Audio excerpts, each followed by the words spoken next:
Hey everybody, Josh Hannaberry here, Truck Focus Podcast. First off, I hope you're having a really good day. Super excited for the launch of this episode. As a personal good friend and mentor of mine, Erik Sherman joins the podcast. Really good conversation on a number of different things, but probably my favorite part was the discovery of an accidental carrier. So someone that's say they're a linens company, a landscape company, and they think that's what their focus is, but yet they operate commercial vehicles. So what needs to be in place? So it's just a really good conversation. So all of the ways that you can watch or listen are in the links below. So I ask that you just check it out. Thank you everyone again for all of the support. It means the world. Have a wonderful day. Bye for now. Welcome back, everybody. Super excited for today's episode on the Truck Focus Podcast. I have a good friend and a mentor of mine on. So Erik Sherman, who's the co-founder of Able Consulting. He's a fellow industry advocate, and he's by far one of the smartest guys that I'm fortunate to know in transportation, health, and safety, and in that entire realm. So welcome, Erik. Well, thanks for having me, Josh. I really appreciate it.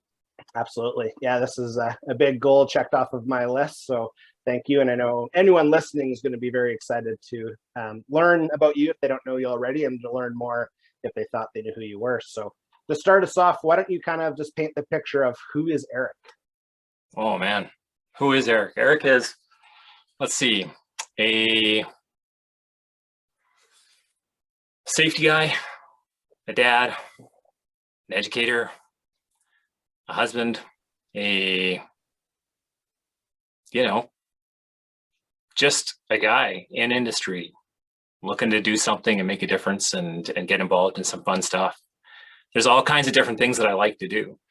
There's all kinds of different ways I could describe myself. Awesome. Yeah. And I know you on a couple different fronts that you just mentioned. And yeah, it's nice when I think humility is always key.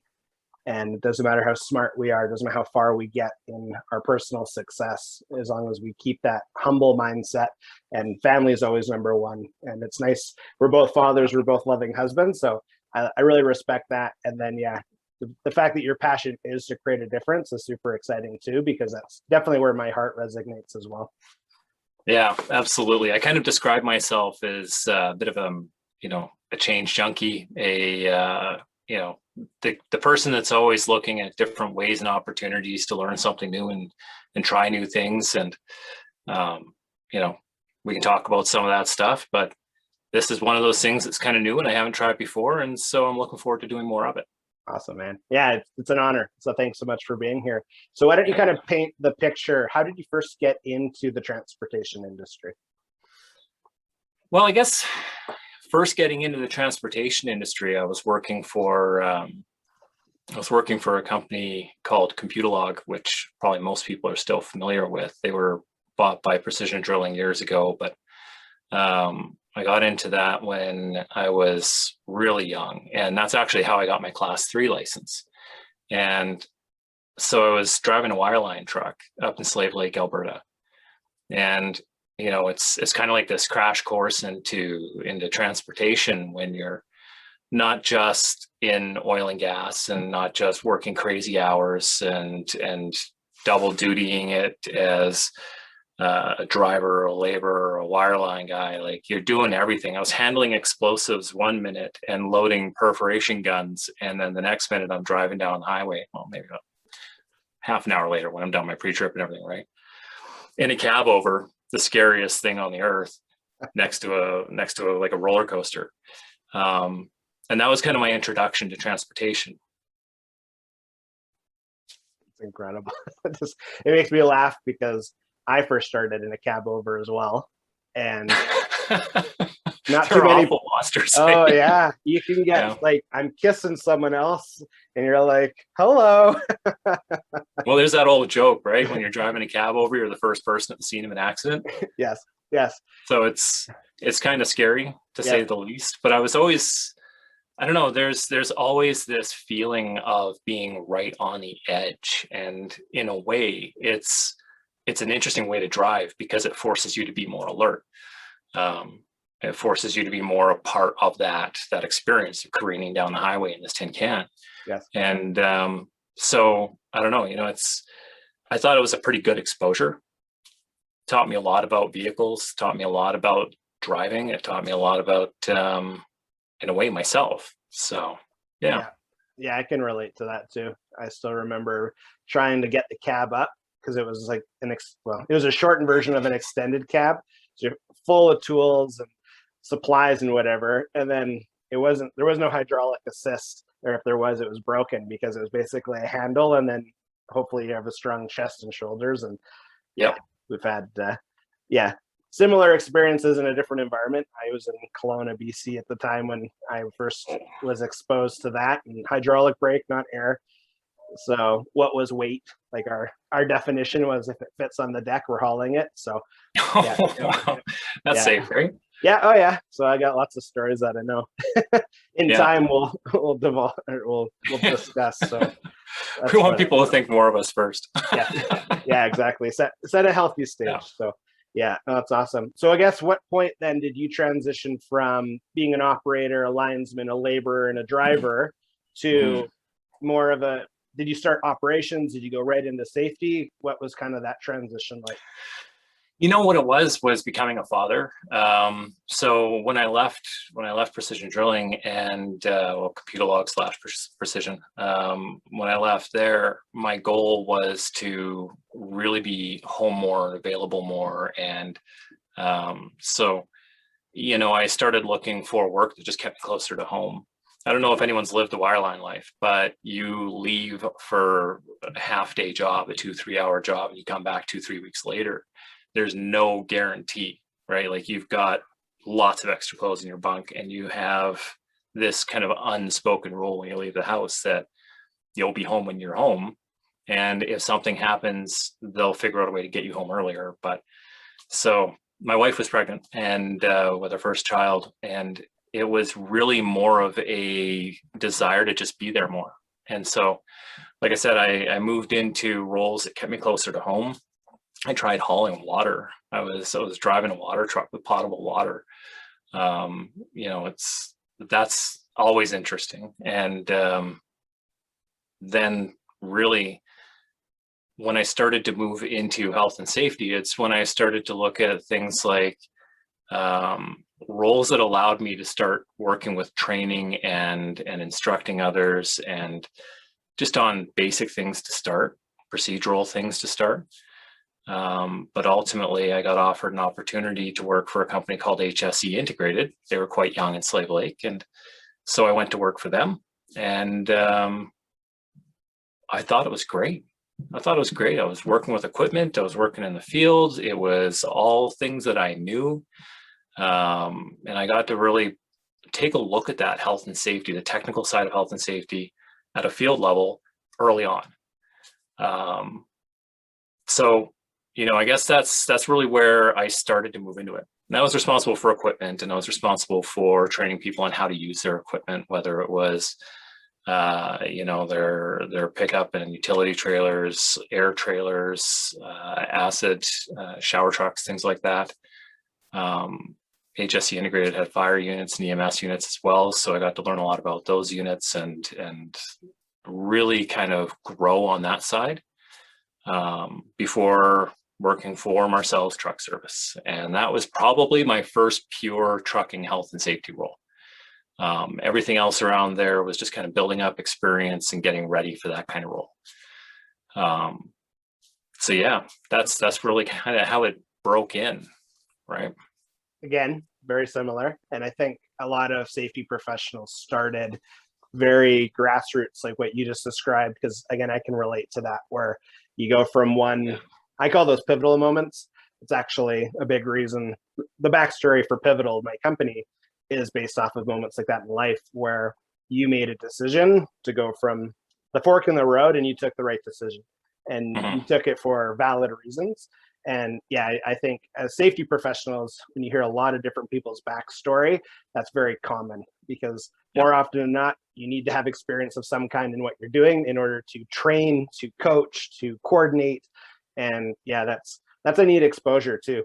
And I remember when I first went from, so interesting you mentioned water truck, because I was also a water hauler up north.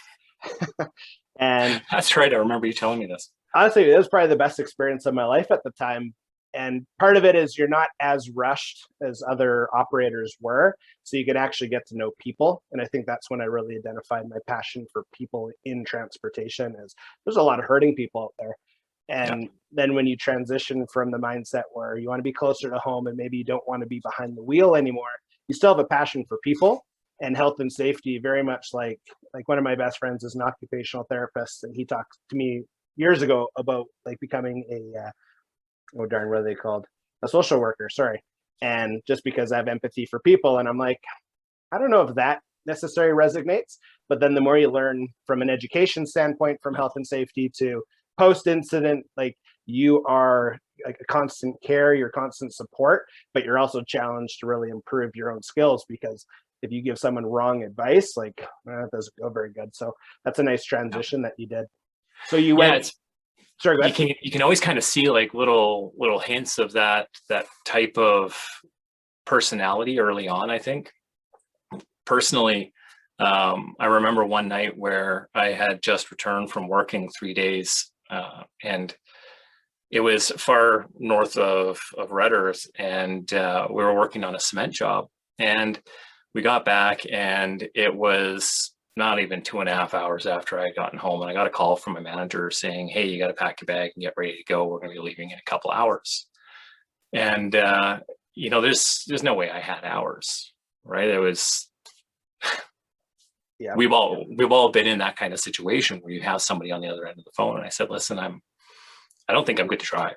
A, I don't have the hours, and B, I am just so tired. Like I just got home." And the words out of his mouth I'll never forget. "If you're not there in 2.5 hours ready to go, you're looking for a new job." And it's really kind of formative because there's, in a way, you have two different types of responses that you can pull out of your hat for something like that. Just, yeah, okay, I'll be there. And you shrug and you go, you know what, I need my paycheck, which is what I think a lot of people need to, or what a lot of people resort to. Yeah. Or you say to yourself, well, hold on a second, this isn't right. And that right there is the response that should push you to go, well, this company's not looking out for me. This is not in my best interest. And I have a family that relies on me. So if I'm not there tomorrow, they're posting my job. If I'm not there tomorrow, my family's devastated. Yes. Right. So it's really important to see these moments for what they are. And to me, I guess in a way, I kind of look at that as one of the initial sparks that took me to health and safety. Fatigue management for drivers, crazy important. It's enormously underestimated. And it's the reason hours of service exist. We can talk about stuff like that another day, but I can go on and on and on about those things. And that is the reason why I think I got into health and safety, was moments like that and saying to yourself, there's better ways to do this. Yes. Yeah, I think it's escaping.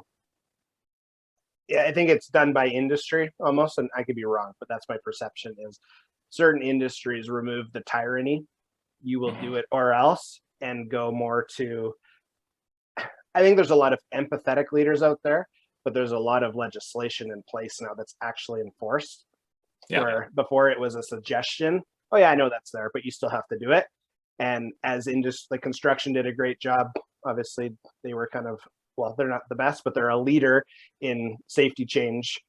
Oil and gas has definitely come leaps and bounds, and I think transportation still has a lot to go. And I know those are conversations we'll discuss, but it's removing the tyranny and the threat of you're going to do this or else, and total disregard for humans, total disregard for public safety, the driver, anything, and more so focusing on what's right, what's legal, and the fatigue management is. I think a lot of times it's just a term people say. I don't think it's really dissected enough for a basic. So if an average carrier, say in Alberta, is under 10 trucks, do they have a safety supervisor? Hard to say. Do they have a human resource manager? Hard to say. Do they have an owner that's overworked? Probably. Do they have a mechanic? They're the human resource manager and the safety person, right? That's right. So it's hard when you have one person wearing 9 hats that at the end of the day has to keep the business in business. Yeah. while hiring properly, while training properly, while making sure no one's breaking the law, while making sure their equipment's in good working order. And I can Yeah. speak from experience on that because that was my life when I first started out. And it's hard. Like, even if you're trying to do the right thing, you have all of those other ulterior motives pulling at you. So when we look at Alberta, and again, I know these are conversations we're going to continue to dissect in the future, those are really important for safety professionals to stand up and speak. No, that's not right. No, you can't Yeah. do that. I understand you have an obligation to pay a bill, but I have an obligation to save a life. And I think that's, well, I'll always say that's more important. So, but yeah, I know that's that's a little further than maybe we're going to go initially, but that's perfect because, yeah. And again, fatigue management, I think it's just a fancy term that people will throw around when they don't actually comprehend what does that mean. And do drivers even know what it means to be fatigued? Like, being tired, you had a laborious day, you could be tired, okay, get a good night's sleep, whatever. But once you're actually fatigued, what does that mean? What does it look like? What can you look out for yourself?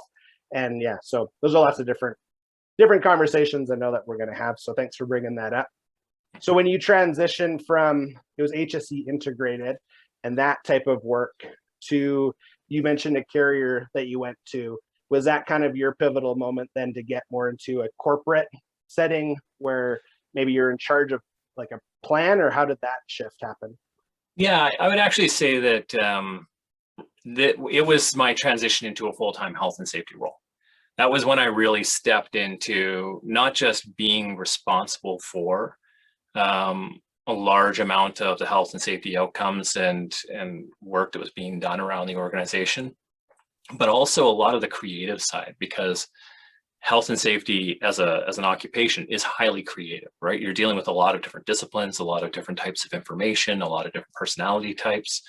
You're trying to affect change across all kinds of different occupations, different roles in the company, everything from the bookkeeper to the owner to the supervisors and the drivers and the shop hands. And when you think about that, it forces you to really kind of jump in and take on that responsibility. Now, I say that, but at the same time, I was also there doing, some payroll. I was also doing T4s. I was also doing relief dispatch, and I was also looking after all of the HR, right? So again, this is kind of one of those situations when it's a small company, and it was a family business, where you get that exposure to all the different working parts of the organization.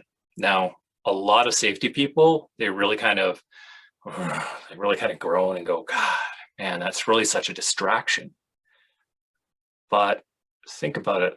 When you have to use the tools that you design for the dispatch and the supervision, and you have to use the different program elements that you're designing for other people, that you're building for other people, you get to see how it actually works on a day-to-day basis. That's right. I got to see how my role as a safety person was affecting all of the other functions of the organization.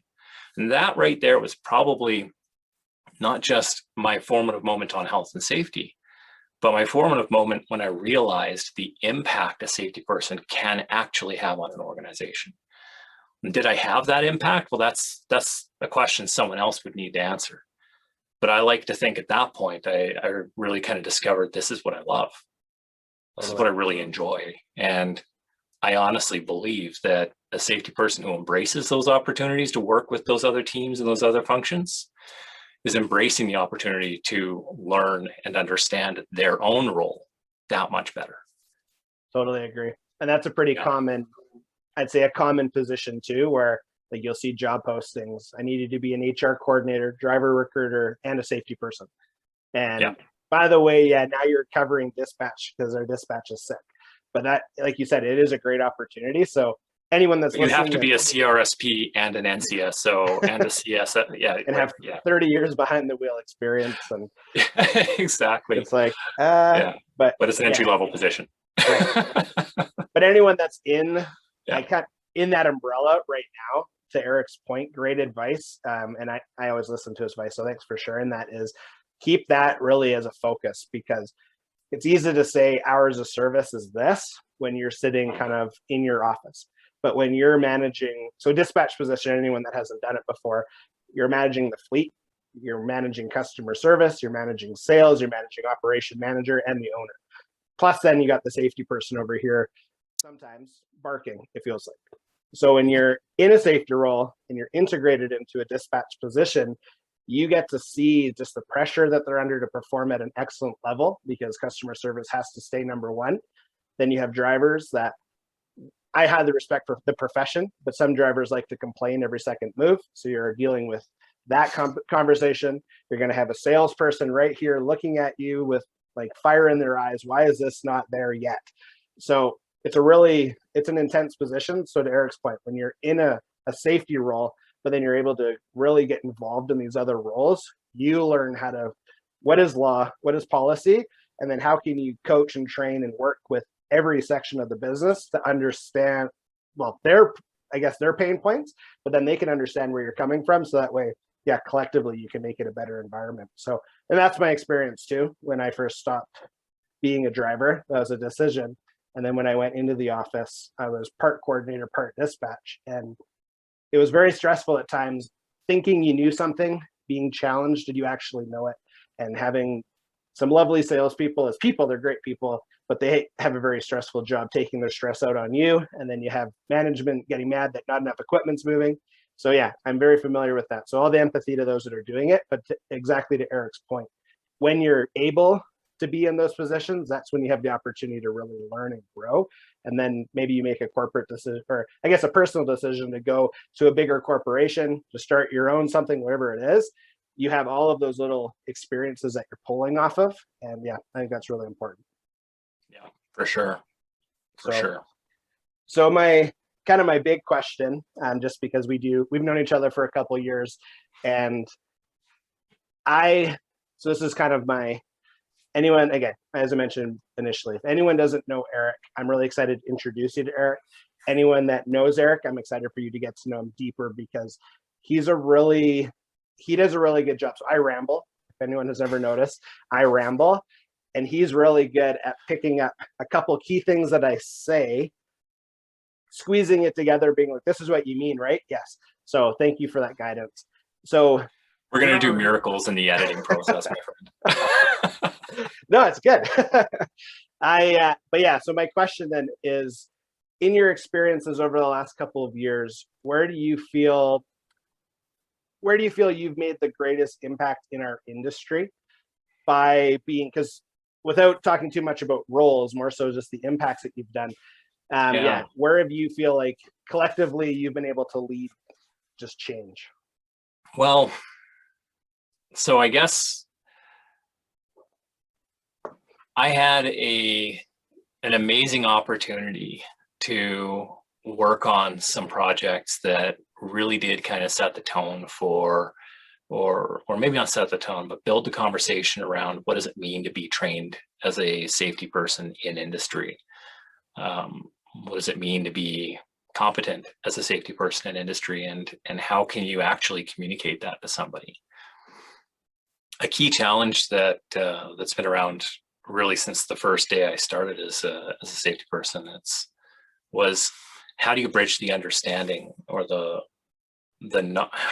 how do you bridge that baseline level of knowledge between a generalist health and safety practitioner and a transportation specialized health and safety practitioner? What is in that gray space between those two roles and those two backgrounds? You talked early on, like a few moments ago, with regards to coming out of the driver's seat, making that conscious decision to leave the driver's seat, move into a health and safety or operations role, and really kind of explore that part of the profession or that part of the industry. There are a lot of safety professionals who come to our industry from construction or from municipalities or from energy. Energy is actually an enormous contributor for talent into our industry. It's not by any mistake. It's because transportation as a function touches absolutely everything. Everything. And this last year and a half has shown us that in spades. We can go on about that all day long, but I think what's really important is what we have is a group of health and safety professionals within our industry that are desperately seeking more information about what is critical in terms of knowledge, about things ranging from load securement and Traffic Safety Act to what is National Safety Code and what does it mean to be a trained and competent driver? How do you even determine competency for a driver? How do you do a hazard assessment when you're a commercial truck driver who has 100 different stops or even 10 different stops, right? So there's all of these pieces of the equation that were just kind of missing, or they were just kind of floating in the space. And I like to think that one of the key contributions I've been able to make to this conversation is pulling them together and saying, this is what it means to be a trained safety professional within our industry. And here is a way that we can start creating a community that can also build on itself and communicate lessons learned and grow and self-improve over time, forming an identity, if you will. So that was one really fantastic project. And for anyone who's not familiar with the Certified Transportation Safety Professional, the CTSP program at AMTA, please check it out, because that really is a fantastic source of knowledge and information. And the people that are teaching those courses and the people that are working in that environment on that training program, they know what they're doing, and they're fantastic. So anyway, I'll quit that one, and I'll talk now about another conversation around driver education. So this leap from safety to training wasn't an obvious one. Not in the moment. In retrospect, it was. It's one of those situations where you sit there and you think to yourself, what do safety people do more of than anything else? It's training. It's working with people to change behavior and change performance, improve outcomes. Well, it's no different than any other educator. So the only topics the only difference is kind of the range of topics that we're working on. And as we're talking about driver education, we're talking about things that include MELT. Yes, 100% include MELT. But MELT is fantastic if you want to learn about a truck and a trailer of a specific configuration and length. We're not talking about multiple articulation points. We're not talking about specialized equipment. We're not talking about load securement on specialized equipment. So how exactly do we get that information into the hands of drivers? How exactly do we build on that community knowledge and start improving in a way that has a tangible impact? And that's where we start talking about things like equipment-specific skills development training. That kind of training, I was very fortunate to have a hand in really starting some conversations around that, because you don't really see it anywhere. If you're a safety person, you've probably taken cargo securement, and you probably took it in about 2-3 hours, maybe 4, or you took it in 2, 3, maybe 4 days. And the fact that you have that broad range of different places that you can take this training and the different amounts of time and that you're going to invest and what you're going to hear and learn and practice, the fact that there's such diversity in that should alarm a lot of people, right? There's no standard. And so really a lot of conversations around standardizing this and growing this knowledge and really putting out equipment-specific training that is relevant to drivers in their moment, and also usable by employers and companies that are trying to get more competent, safer workers. You know, all of that stuff was really great too. So, you know, there's a lot of conversation that's been happening around driver training, and most of the conversation focuses on MELT, but I can't overstate the importance of going beyond MELT. Driver finishing programs are critical. Yeah. So yeah, those are some kind of easy projects or easy things to kind of wrap up in a little ball, but there's so much more exciting stuff to talk about. And you know, in a way, that's where I look at what I'm doing now with Able, and the kind of philosophy behind it is identifying and being a part of these opportunities to enhance industry in different ways, whether it is, you know, equipment-specific skills development, or working with employers or groups of employers or programs and educators, even other consultants, to try and elevate performance and outcomes in industry. You know, that kind of focus, that kind of work is ultimately what what I'm going to find the most rewarding in life because it has the best impacts. Yes. Creates lasting change. Totally agree. Which I know that last part was kind of like a, but you know. No, it's perfect. It's good because, so you mentioned the CTSP. So in transportation, again, for those listening, a lot of times people think tractor trailer, that's transportation. That's a very small sector of transportation. So transportation in our world, and it's all definition of weight and use of vehicle. So if you're a provincial, so if you're based in Alberta and you only operate in Alberta and it's for commercial use, and if your registration, like your little pink piece of paper that you leave in the vehicle, if that registered GVWR is over 11,793, so 11,794 a kilogram and above, you're a commercial vehicle. So there's 1,000 things that company has to comply to, even if you're in the laundry services business. And all you do is pick up laundry from condos and apartments, bring them, wash them, bring them back. There's still a bunch of stuff that you as an organization need to know. And that's the gap. A landscaping company where you're an F-350 hauling a tandem trailer, pay attention to your gross combined registered weight, same thing. If you're over the 11,793, which speaking from experience, a lot are, because they try and put a little mini hoe on with 2 buckets, and then you got a little slip tank in the back of your F-350, you're a commercial vehicle. So not only are you creating some of the most beautiful designs, you have that 1,000 list legislation that you need to comply with as an organization, as a driver. So there's a lot of need for a specific designation like the CTSP. I'm an advocate for that. I'm actually in the program, and it's exceptional.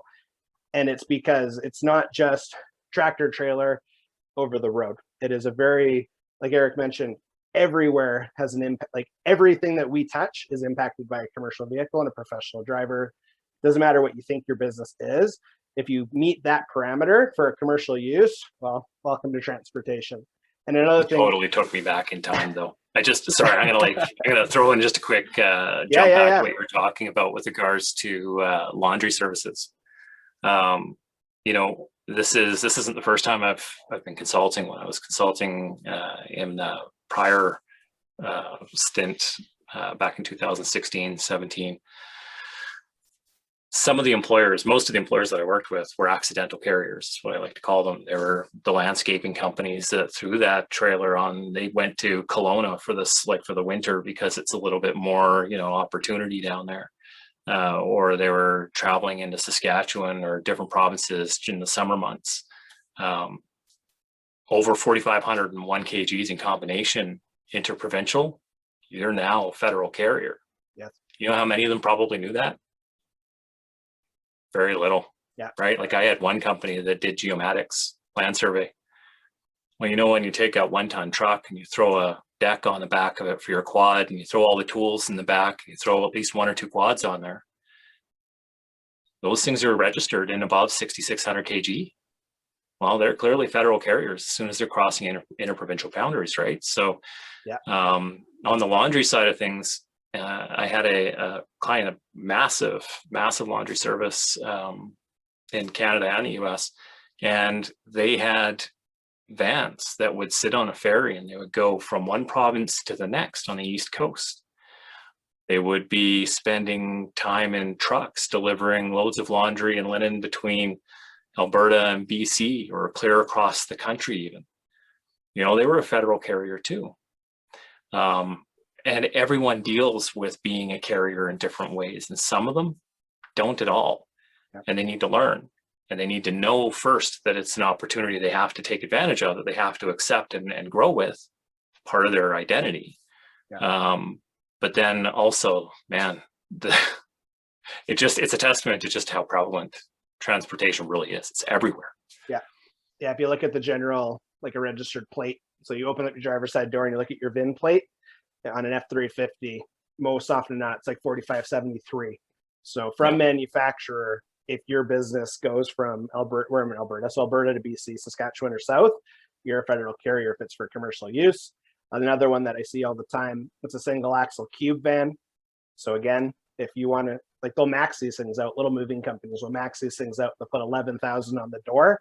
Okay, well, what is your actual weight? So yeah, there's a lot of misconception there, which just strengthens the need for adequate training from a safety level perspective, but also you're talking about MELT. So that's mandatory entry level training.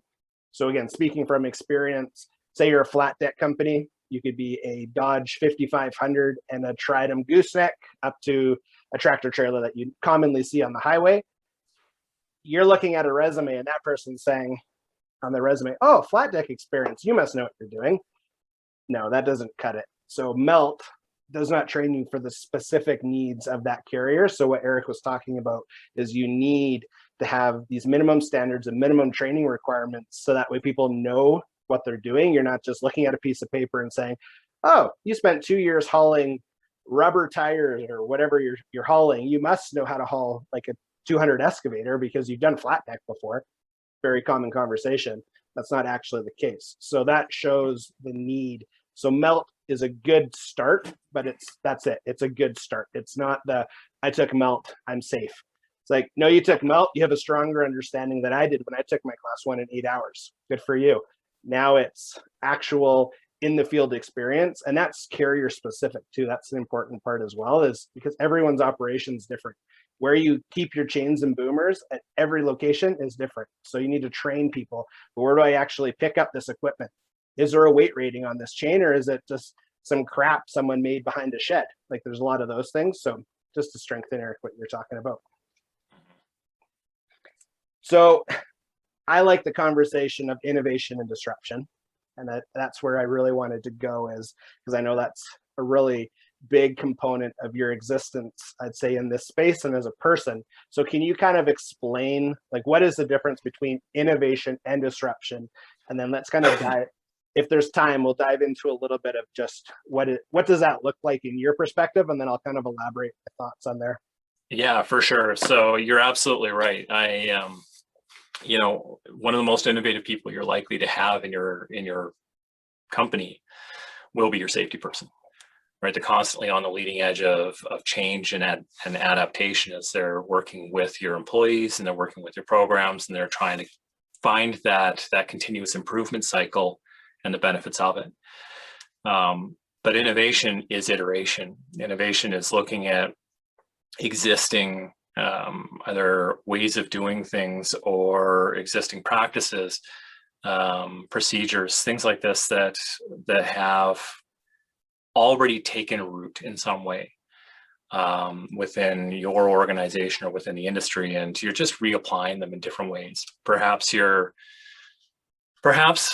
looking at using a onboard computer, an in-vehicle computer to deliver not just an ELD, but also hazard assessment or safety program content. Well, that's innovation. That's innovation at work, right? Disruption, it's a different animal entirely. Disruption is this immeasurable interruption or change to a way of doing something or an industry that often gets misunderstood or minimized or characterized as innovation. And have you ever heard of this whole idea around the Uber of? Right, Uber is the kind of that classic that everyone points to Uber and goes, that's disruption. Combustion engines, automotive like vehicles, that was disruption. Yeah. Cell phones, again, cell phones in and of themselves were an innovation. They were iterative from a telephone. What is a cell phone except a telephone that just doesn't have a cord? But when you start throwing your email and your camera and your radio and your CD player, and you start jamming all these pieces in there, your GPS, that's truly disruptive, right? That totally upended and changed entire markets. It ended the way things were done and changed what people's expectations were. Right? It changed what you thought normal was. And so when you look at disruption within our industry, these are the things that I'm super excited about, because nobody underestimates disruption quite like the people that are going through it.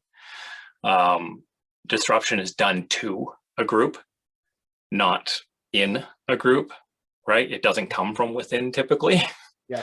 In fact, I can't off the top of my head think of a good example of an instance where that happened.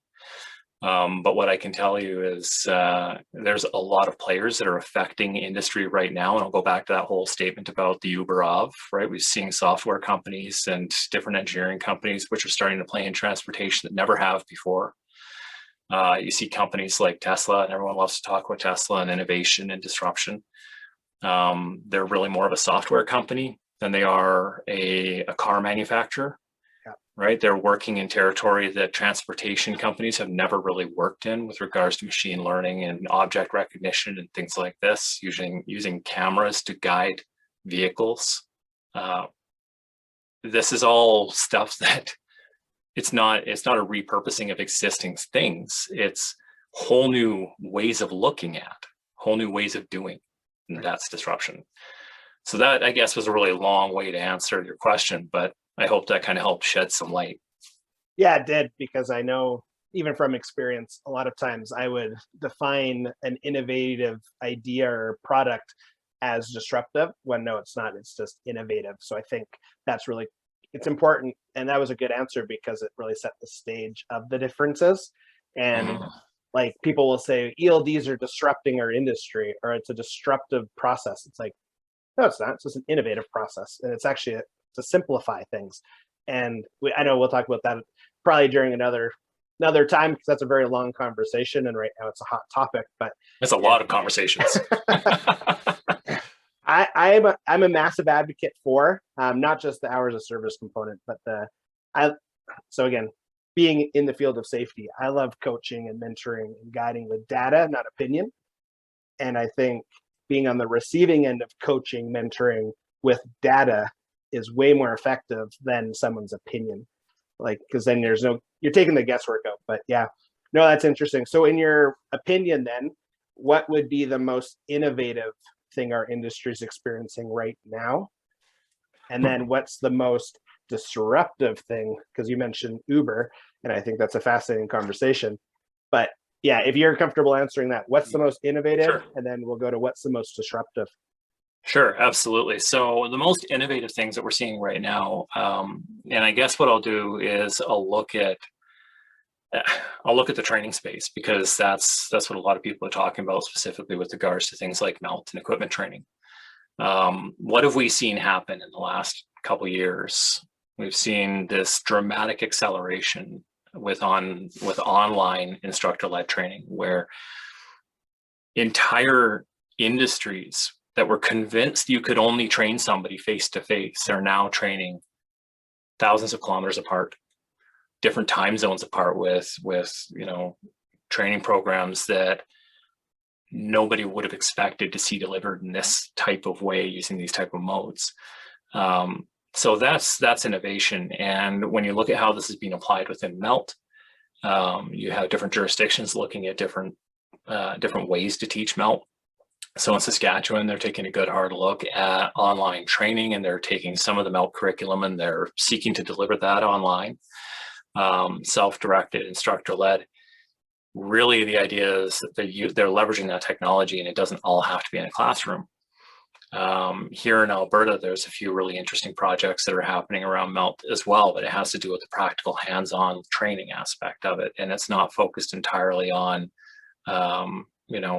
replacing that time behind the wheel of the vehicle, but reducing that time behind the wheel of a vehicle, because ultimately operating vehicles is cost. Operating vehicles has impacts, right? There's not just your financial impacts, but it's your operational impacts. How many people can you put in that vehicle? I don't know. How many seatbelts do you have? Well, that restricts the number of learners that you can be teaching at any given time. How many hours do you have to be in that vehicle? Well, what does the curriculum call for? Why? Why do you have to teach 10 hours? Why do you have to teach 2 hours? Shouldn't the most important thing be, did they learn it? Yes. Right. And so all of these different questions are being asked where before they were not on the table. You couldn't have a conversation about online learning in our industry before, because the first thing somebody would say is, oh man, I've done that crap. Mm-hmm. I went online and I did this course and I just click. I myself in 2016 did an online training course for hours of service. It was a company online training program, and it took me 21 minutes. 21 minutes to complete. Play this module, drag all the way to the end, take the test, good to go. Yeah. Right. But what does this do? What does this do for our industry? So we're looking at different ways of delivering this training, and it's innovative and it's really interesting and it's cool. But what could disrupt that? Well, how about autonomous vehicles? Semi-autonomous vehicles. Mm-hmm. Well, that changes the role of the driver. So when we spend X million dollars building training programs and devices to deliver training to drivers in new and innovative ways, and then the role of the driver fundamentally changes in that vehicle, what they're responsible for from this actual procedural standpoint starts to change. And now they need a whole different foundation of information and knowledge so that they can monitor and troubleshoot and do in-field equipment repairs, which we all know drivers do. Yes. I can't count the number of times I've had to do an in-field equipment repair. At the end of the day, you now have a different type of driver. Well, that's fantastic. Now, what about multiple vehicles working in sequence, working in convoys? Mm-hmm. Right? So now, how many operators do you need for that if they're on a highway and they're all moving in sequence and they're all following the lead of one vehicle? Right. Well, does that driver still need to be in the pilot seat of that vehicle and the driver's seat of that vehicle? No.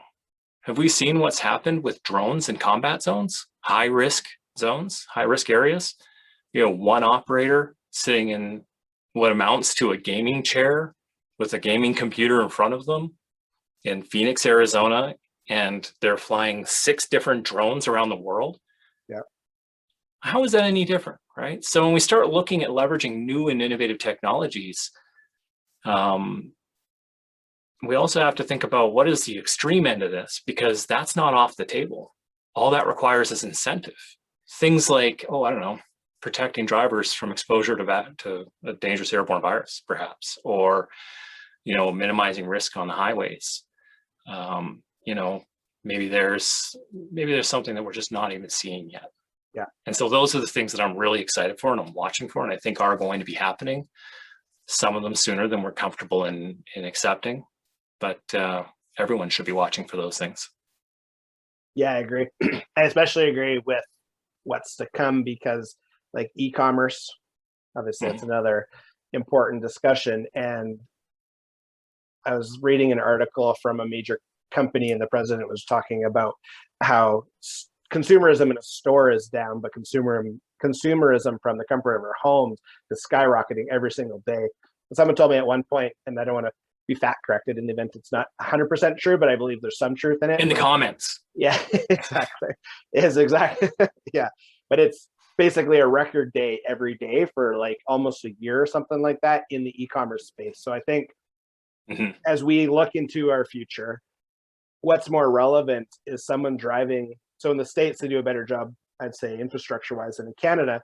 But if you have strategic distribution centers for multiple e-commerce stores throughout every major city or corners of major cities, and you have autonomous vehicles going from point A to point B, it's basically a train without, I know there's a lot more to rail, and I 1000% respect rail, but it's essentially what you're creating is from terminal to terminal, and then it's just the offshoot deliveries, where when we first started this conversation, different spurs going off into different locations. Yeah. But think of the job opportunity. So same mindset when you left from being away for possibly weeks at a time, over the road driver, gone possibly weeks at a time, to you're home every single day because you have a dedicated route. You're still busy, you're still working, but instead of doing Edmonton to California to Florida back, you're just, we redesign what is a regional position essentially. But then also that leads to a challenge, because right now, just with the potential, there's a shortage in certain supplies for new commercial vehicles. And that's just coming from trusted people that I know from the manufacturing side.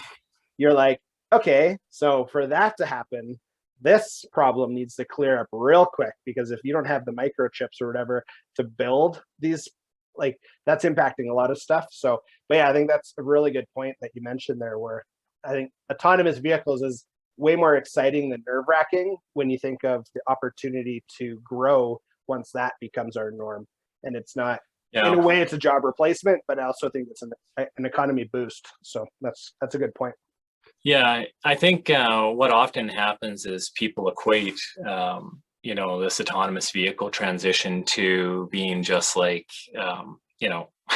moving to a combustion engine from a horse. Right? Look at all those horses that are out of jobs. I was at a talk once where I was listening to this person talk about how all of these horses are now out of jobs.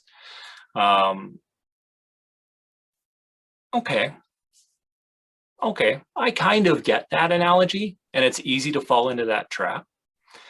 But every time you look at these kinds of large industry disruptions, every time you look at these kinds of shifts in the way things are done and what becomes normal, you also see new jobs created. And the onus is on us as an industry that is deeply on that bleeding edge.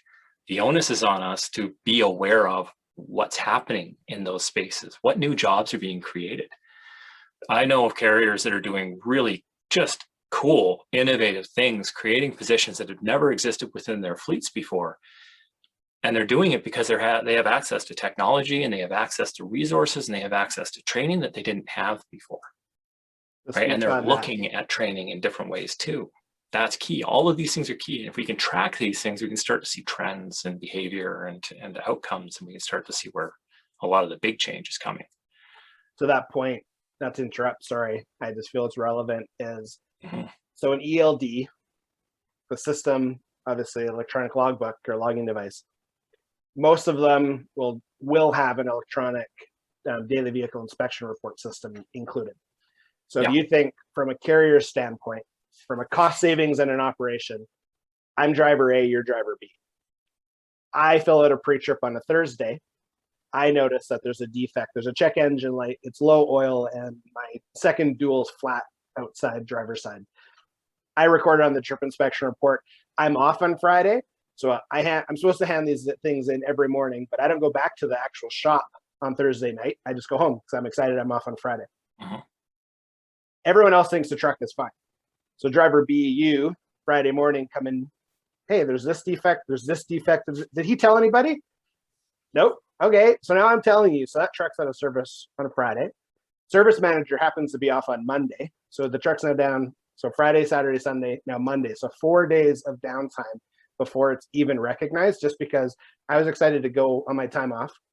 You're a diligent professional driver. You did a thorough pre-trip, but the service manager that you have to report to just happens to be off on Monday. Oh, we'll get to it on Tuesday. So how much profit is lost just on that manual process alone? Where electronically, to talk about automation, I entered it in because I'm a professional. I identified it. I just didn't follow through at the back end. So I noted it, and here it is on my post trip. I should have said something, I know, but electronically now it's saying something. So you remove those steps of paperwork process. So when you think about that, you think about the time savings, the cost savings, and who's the backup plan, all that good stuff. What other processes can a carrier do that are archaic paperwork that are now automated because you have systems in place? So again, that's just kind of a direction I know we'll go, because I've witnessed it so many times where, well, we've always done it that way. Okay, that's called insanity. So let's look at how can we improve this process. And there's a lot of, each carrier faces it, doesn't matter the size, a lot of process that could be automated that it creates revenue, creates job opportunity, just to kind of feed onto that point. Yeah, well, you're obviously going to be familiar with behavior coaching using ELDs and using in-vehicle monitoring systems. Yeah. Are you also familiar with CAPTCHAs? Of course you are. Everyone's familiar with the "I'm not a robot" button whenever they sign up for something, right? Yeah. You know what you're doing when whenever you do one of those CAPTCHAs? What's that? You're training an AI. So when it's asking you the question of where are the traffic lights in these pictures, or which pictures have traffic lights, you're training an AI on visual recognition, right? On object recognition. So the really interesting thing is, as we have these systems that are doing behavior management, behavior coaching for drivers, we're typically doing it with some kind of augmented system. The most successful use multiple different systems and some kind of human input to go, hey, you know what, the system didn't flag this, didn't catch it. I'm going to flag it, and let's talk to the driver about it, because here's the desired outcome. For years, this has been going on. for years. I had a client in the technology space and Think Technology Solutions, and they had a fantastic product. And no, that's not a sponsored pitch in any way, because they were acquired by Orcom, who's now just been acquired by another company. But at the end of the day, their view on this was such that if you monitor, if you watch for all these driver behaviors and you set thresholds for what is acceptable performance, every time they go past that threshold, it flags it and it creates a coaching moment. Well, what are coaching moments? They're an opportunity for you to work with an individual to improve performance, but it's also a flag for the system. So there's all of this desirable driver performance data sitting right there in these huge data pools, these huge lakes of information that are going to get put to use. Yes. Right. At what point does an onboard, what is an in-vehicle monitoring system that does performance coaching turn into a CAPTCHA? Very good point. Yeah. So I guess kind of with that in mind, the last part of this conversation, we've been talking about innovation and disruption, which really is leading to something that Erik and I have been diligently working on that I'm super excited about. I'm going to just make a claim that Erik is super excited about. And if you're not, then you can show up. No, I'm just kidding. But are you assigning my excitement? 10.5.